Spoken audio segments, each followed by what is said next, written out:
Hi everyone, my name's Alison Marsden. I'm a gardening advisor and tutor based in Kent with a particular interest in wildlife friendly gardening and how gardening, green spaces and connection with nature help and support our mental well-being. I'm here today at the Dickens Gate development by David Wilson Homes, and we're making a video on how to make seed bombs at home. This supports the Barratt David Wilson Homes campaign, where they are distributing 500 seed bomb kits across the southeast of England to encourage people to garden in a wildlife friendly way and grow more wildflowers in their garden. One of the reasons that's important is research from the National Trust has shown that 97% of UK wildflower meadows have been lost since the 1930s. That's largely around land use and changes in agriculture.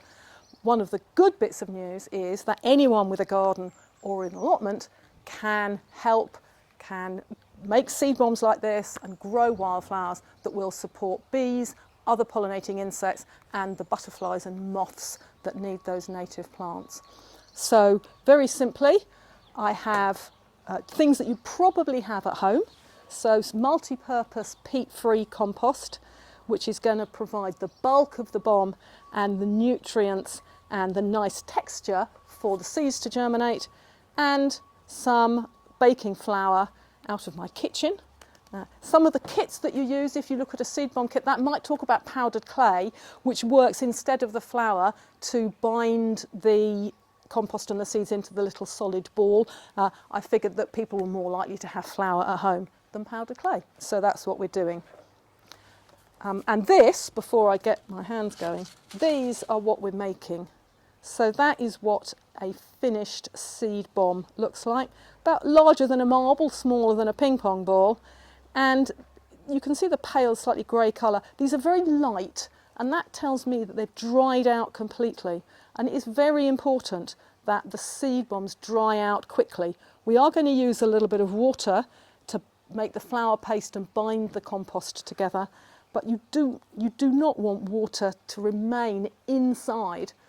As soon as the seeds get wet, that will break the seed coat and they start to germinate, which you don't want to happen until you throw them out onto the ground, and then the rain will soak through and break the seed ball apart, and then you want the seeds to germinate. So that's what we're aiming at. The very first activity is to break up any lumps out of the compost and fish out any little twigs or chunky bits that you get in this multi-purpose compost. And that's to give a really fine texture.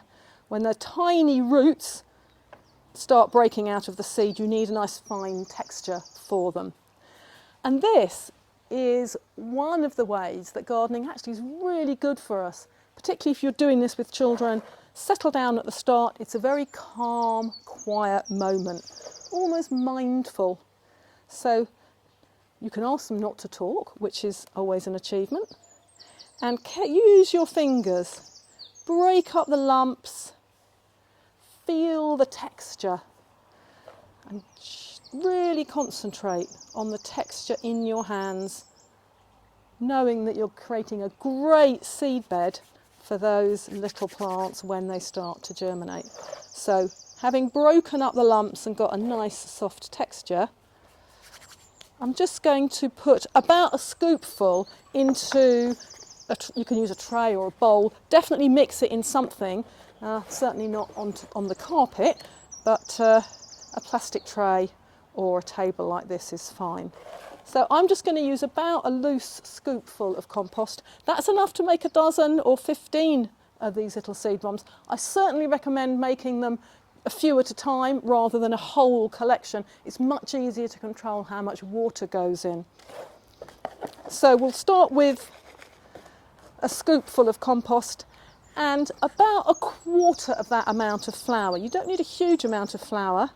It makes the sort of papier-mâché paste, and it just binds with the water and holds it all together. So that's about enough, about a quarter. Put it on the top.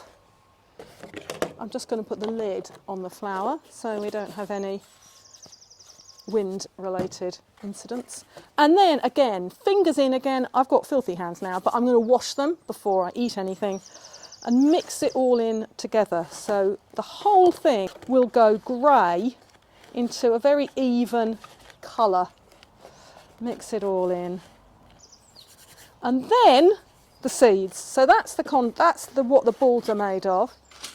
So in order to make, I have got a little half a packet here of mixed wildflower seeds. You can see there's different shapes and sizes, and you really don't need very many. So just that amount is ample for the 10 or 12 or so little seed bombs. You don't want, in a ball that size, 20 or 30 little seeds to germinate. They'll be so close together they'll just crowd each other out. So I am just going to take a few pinches of these and sprinkle them. Let's do it with my hand. Just sprinkle them across the surface. Right in there. So that that's about the right density. You can see they're sprinkled across the surface. And then again, I'm going to use my fingers, get my hands in there and mix it together. So these are wildflower seeds, but I'm still going to put them in the garden. It's not great to introduce even native plants out into the wild countryside. You never know whether it's the right habitat for them. You can make seed bombs with garden flowers as well, and those are good for pollinating insects and the bees and butterflies to feed on, but they're not so good for the smaller insects and the caterpillars. So it's always good to have a bit of a mixture. And here, I'm not pouring the water straight in, I'm doing it off the spoon, and probably one and a little driblet is going to be enough in here.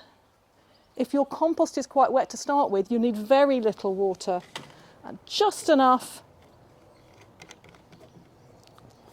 Use your hands again, bind it together so it should stick but not be gluey and sloppy. We're not making mud pies here, and that, like I said before, is all about letting them dry out quickly so the seeds don't deteriorate inside a little blob of damp compost.